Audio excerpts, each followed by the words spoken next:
Phil Spencer says no Xbox exclusives are off limits when it comes to porting them to other consoles. Welcome everyone to another Sergeant Sentinel Gaming discussion video. I'm SSG, aka Sergeant Sentinel. Thank you so much for watching. I do greatly appreciate it. And today we're talking about an interview that Phil Spencer gave with Bloomberg discussing basically exclusives coming to other platforms. But before we continue, I want to say thanks again. If you're watching this, I do greatly appreciate it. If you enjoy this video, hit that like button. Share it with others on social media so that they can check it out as well. If you're not already subscribed to my channel, definitely take this opportunity right now to do so. And obviously, if you have something to say, leave it in the comment section below. I love to read everybody's comments, and I reply to as many as I can. And last but not least, be sure to hit that bell icon so you can be notified when I upload new content. Now, first and foremost, shout out to middle-aged game guy, Mag. If you don't follow him on Twitter, you definitely should be, because he's been saying this was coming for a while. And I think a lot of people have been in denial, saying, oh, not all exclusives are going to come to PlayStation or Nintendo. But according to Phil Spencer, that's exactly what's going to happen. Now, in an interview with Bloomberg reporter Dina Bass, Microsoft gaming CEO Phil Spencer touched on a number of topics regarding the Xbox business. Per Spencer, the experiment of bringing some former Xbox exclusives to PlayStation and Nintendo consoles has been a success.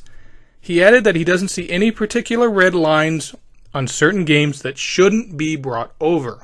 Now, you can take this any way you want, but it's pretty clear that Phil Spencer said to the crowd of Xbox gamers that loves console exclusives, he's got two words for you, and it's not only Xbox. But as far as which games, I know he said later in the article it's too early to have the conversation about Halo, but I think the writing's on the wall. Halo, Gears, Forza, it's all going to PlayStation. Now, if you're still an entrenched Xbox gamer who refuses to buy games on PlayStation, this obviously is horrible news. However, if you just want to play these video games wherever and you don't really care about them being exclusive to one platform, this is obviously great news, especially with games like Forza Motorsport and Forza Horizon, which in my opinion are two of the best franchises that Xbox has right now. And I know some of you are going to come out and defend Halo, but to be honest, Halo, as of right now, is nowhere near as strong as it was during the Xbox 360 days. And that's not just my opinion. I mean, that's pretty much accepted fact.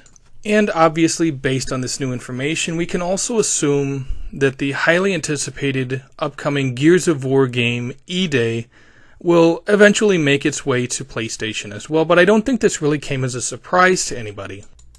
Game Pass is essentially Xbox's main focus right now, obviously, but the second focus is getting these games in the hands of gamers no matter where they play. Phil Spencer has said this before, so it's no big surprise.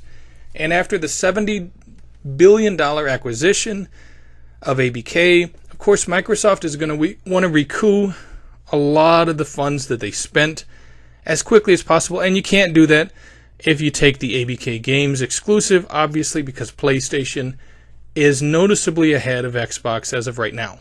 So gone are the days of true exclusives, and here are the multi-platform days pretty much for every console, because even PlayStation's doing it. So it's pretty obvious that there's money to be made, and with as expensive as gaming is nowadays, it's obvious that these bigger companies can't afford to stay in their entrenched way of thought, saying, hey, only available on PlayStation or only available on Xbox. They have to go where the money is. Now, for Xbox, that's with Game Pass. You know, they have an agreement with Electronic Arts, and a lot of these games from Electronic Arts actually come to Xbox. Now, Star Wars Jedi Survivor, it didn't drop on the service right away. I believe it was 6 or 7 months. But aside from like the brand new releases, all of the other Electronic Arts games drop on Game Pass. Of course, Mass Effect Legendary Edition being one of them. And if you haven't played it, I urge you to do so, because it's the best 120 hours you'll ever spend. Yeah, it is 120 hours for all three games if you really take your time and get everything out of them.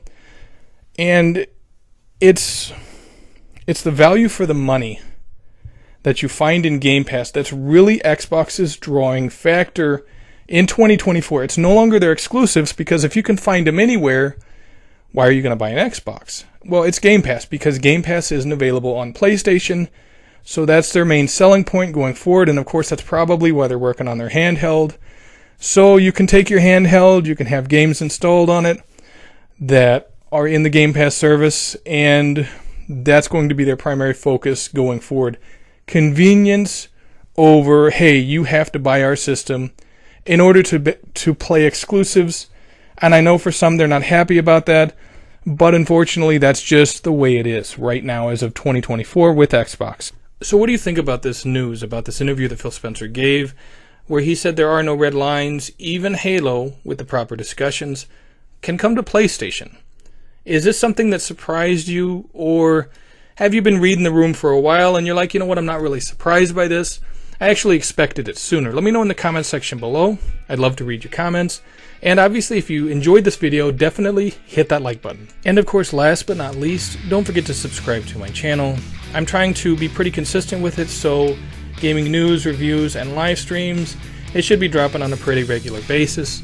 This is SSG, aka Sergeant Sentinel. Thanks so much for checking it out. Take it easy, gamers.